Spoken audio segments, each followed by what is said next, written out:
Assalamualaikum Bu Novi. Waalaikumsalam Pak. Makasih waktunya Bu Novi pada pertemuan kali ini.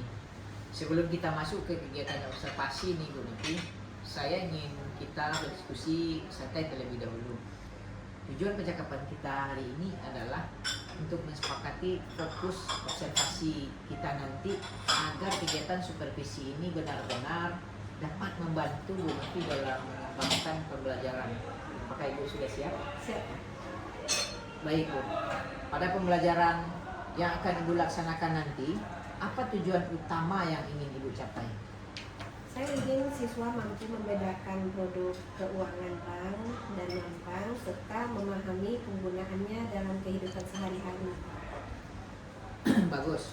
Kalau tujuan tersebut tercapai, perubahan seperti apa yang paling Bu Novi harapkan terlihat pada siswa selama pembelajaran? Saya berharap siswa tidak hanya memahami konsep, tetapi mampu menganalisis suatu produk keuangan dan menentukan pilihan yang bijak, Pak. Jadi selain memahami konsep, Ibu ingin siswa mampu berpikir kritis dan menghubungkan materi dengan kehidupan nyata. Betul begitu Bu? Betul, Pak. Menurut Ibu nih, bagaimana dari pembelajaran yang paling penting untuk mencapai tujuan tersebut? Menurut saya, kegiatan diskusi dan analisis kasus. Siswa akan bekerja dalam kelompok dan mencoba menganalisis produk keuangan bank maupun non-bank. Nah, untuk itu apa saja yang sudah Ibu siapkan agar diskusi tersebut dapat membuat siswa Ibu nanti aktif berpikir dan tidak hanya menerima informasi dari Ibu saja? Saya menyiapkan studi kasus dan beberapa pertanyaan pemantik, Pak. Siswa akan berdiskusi, mencari informasi, kemudian menyusun hasil analisis dalam bentuk infografis. Menarik juga. Dari pengalaman Ibu mengajar, apa tantangan yang mungkin muncul ketika siswa Ibu melakukan diskusi atau analisis kasus? Oke, Pak. Biasanya ada siswa yang aktif sekali, tapi juga ada siswa yang cenderung pasif dan hanya menjadi pengikut saja di dalam diskusi kelompok. Menurut Ibu, apa yang bisa menyebabkan siswa Ibu menjadi pasif? Saya rasa itu karena siswa belum memahami tugasnya dan juga ada rasa kurang percaya diri dalam menyampaikan pendapat. Kalau demikian, menurut Ibu apa yang dapat dilakukan agar setiap anggota kelompok mempunyai kesempatan untuk berkontribusi? Saya merencanakan nanti akan membagi peran dalam kelompok, memberikan pertanyaan yang jelas dan meminta setiap anggota menyampaikan pendapat atau hasil temuannya. Jadi salah satu perhatian kita nanti sepertinya adalah keterlibatan setiap siswa dalam proses diskusi, bukan hanya hasil akhirnya gitu ya Bu ya. Apakah Ibu nanti setuju jika tersebut menjadi salah satu fokus observasi kita? Setuju, Pak. Sekarang saya akan, mari kita tentukan bersama, jika Ibu ingin meningkatkan keterlibatan siswa, tindakan apa yang akan Ibu lakukan dalam pembelajaran nanti? Rencananya nanti saya akan membagi siswa dalam kelompok kecil, memberikan pembagian tugas atau peran, kemudian menggunakan pertanyaan pemantik agar mereka berdiskusi. Saya juga akan berkeliling untuk memastikan setiap anggota terlibat. Jadi bagaimana Ibu mengetahui nanti siswa benar-benar berpikir kritis, bukan sekedar menyalin informasi saja? Saya akan melihat dari cara mereka menjelaskan alasan, membandingkan produk keuangan, mengidentifikasi risiko, dan memberikan solusi terhadap kasus yang diberikan. Oke, selain itu, apakah ada indikator tertentu yang ingin Ibu lihat dari siswa? Iya, ada Pak. Saya ingin melihat apakah siswa mampu memberikan alasan, menghubungkan informasi dengan kasus, bekerja sama, dan menyampaikan hasil analisisnya. Ya, dalam RPP Ibu juga terlihat ada kegiatan analisis kasus dan pembuatan infografis. Bagaimana jika fokus observasi kita nanti diarahkan pada keterlibatan aktif siswa, kemampuan berpikir kritis dalam menganalisis kasus, kemudian yang ketiga kolaborasi selama pembelajaran. Ya, saya sangat setuju Pak. Oke, dari pembicaraan kita apa komitmen Ibu untuk pembelajaran yang akan diamati?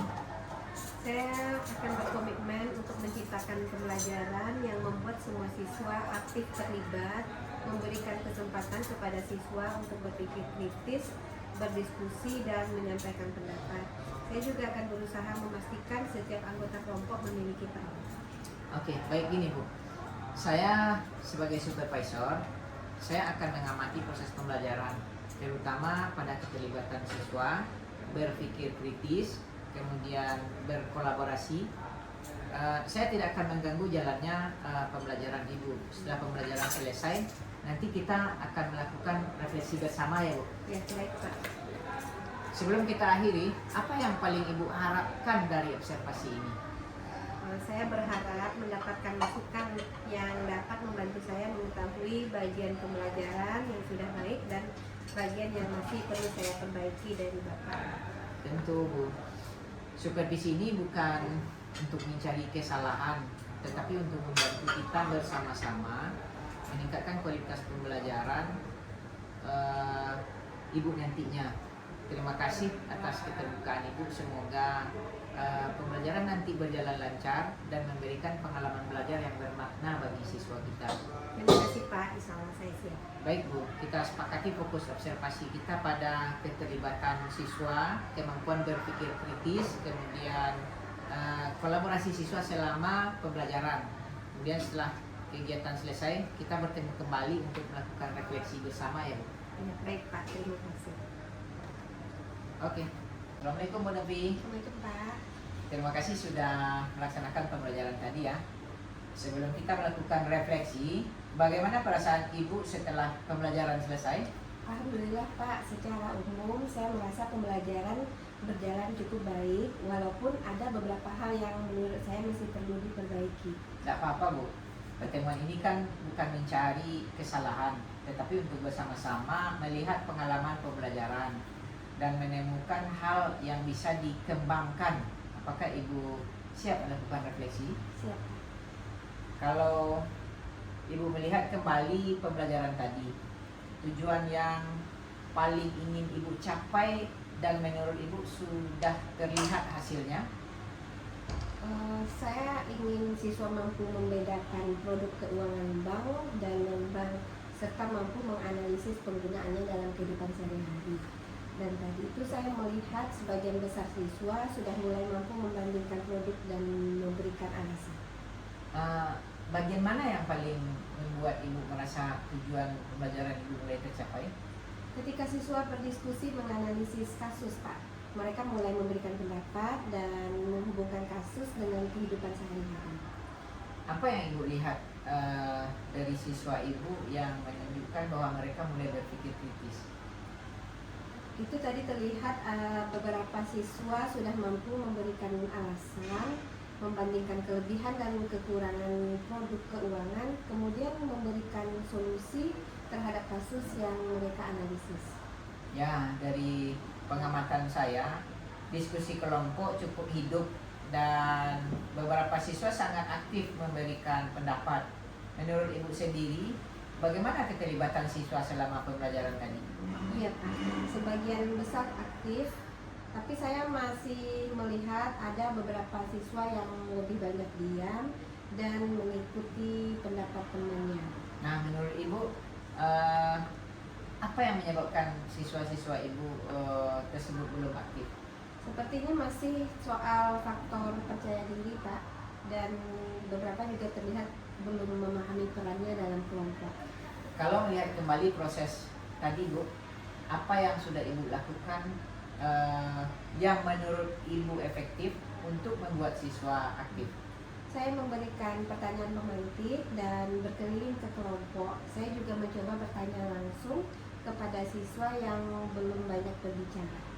Nah, bagian mana yang masih bisa diperkuat? Sepertinya pada bagian pembagian peran Pak, pembagian peran dalam kelompok itu perlu lebih jelas sehingga semua siswa mempunyai tanggung jawab. Pembagian peran ya Bu ya. Kalau begitu saya setuju. Saya juga mengamati bahwa ketika siswa diberi kasus yang dekat dengan kehidupan mereka, mereka terlihat lebih antusias. Menurut Ibu nih, apa pengaruh penggunaan kasus nyata terhadap keterlibatan siswa? Cukup besar Pak pengaruhnya. Mereka merasa kasus tersebut memang terjadi dalam kehidupan sehari-hari sehingga lebih mudah untuk memberikan pendapat. Nah, sekarang gini Bu, jika pembelajaran yang sama kita lakukan kembali, kira-kira perubahan apa yang ingin Ibu lakukan?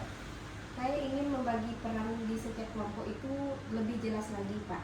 Misalnya ada yang mencari informasi, ada yang bertugas menganalisis, kemudian ada yang mencatat dan mempresentasikan. Bagus. Selain pembagian peran ini Bu, apalagi yang bisa Ibu lakukan agar siswa yang masih pasif tadi mulai berani berpikir dan menyampaikan pendapat mereka? Mungkin dengan memberikan pertanyaan sederhana terlebih dahulu Pak, kemudian meningkat kepada pertanyaan analisis. Saya juga memberikan kesempatan kepada siswa untuk berdiskusi berpasangan sebelum menyampaikan pendapat kepada kelompoknya. Nah, dengan itu bagaimana Ibu mengetahui bahwa strategi tersebut bisa berhasil? Saya akan melihat apakah jumlah siswa yang aktif itu meningkat, kemudian apakah setiap anggota memberikan kontribusi, dan apakah jawaban siswa menunjukkan alasan atau analisis, bukan hanya sekedar menyebutkan jawaban dasarnya saja. Jadi kalau begitu Bu, indikator keberhasilannya bukan hanya siswa aktif berbicara ya Bu ya, tetapi juga kualitas pemikirannya. Apakah itu yang Ibu maksud? Iya Pak, saya ingin siswa tidak sekedar aktif berbicara, tapi mampu memberikan alasan dan solusi.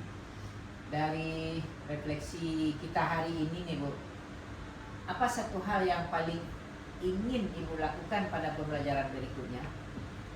Untuk pembelajaran berikutnya itu saya ingin memperjelas pembagian peran dalam kelompok dan memberikan pertanyaan bertahap agar semua siswa memiliki kesempatan untuk berpikir dan menyampaikan pendapatnya. Kapan Ibu akan menerapkan strategi tersebut? Pada pembelajaran berikutnya Pak. Apa yang Ibu perlukan agar rencana tersebut dapat berjalan dengan baik? Ya, sepertinya saya membutuhkan persiapan pertanyaan pemantik yang lebih banyak, yang lebih terstruktur, dan pembagian peran kelompok yang jelas. Oke, baik Bu. Kalau nanti saya melakukan observasi kembali, apakah Ibu bersedia? Untuk Pak, saya bersedia. Baik Bu, sebelum kita akhiri dari seluruh proses pembelajaran ini, apa satu hal yang paling Ibu banggakan? Saya bangga karena siswa cukup antusias ketika diberikan kasus nyata. Mereka mulai berani mengemukakan pendapat dan memberikan solusi. Dan satu hal apa yang akan Ibu bawa sebagai pembelajaran untuk pertemuan selanjutnya? Bisa disambung sendiri Pak. 3. Jadi saya akan lebih memastikan bahwa setiap siswa maupun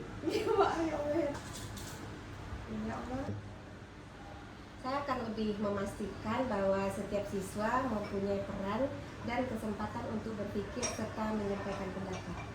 Jadi hari ini kita menemukan bahwa kekuatan pembelajaran Ibu ada pada penggunaan kasus yang kontekstual dan diskusi yang mendorong siswa berpikir.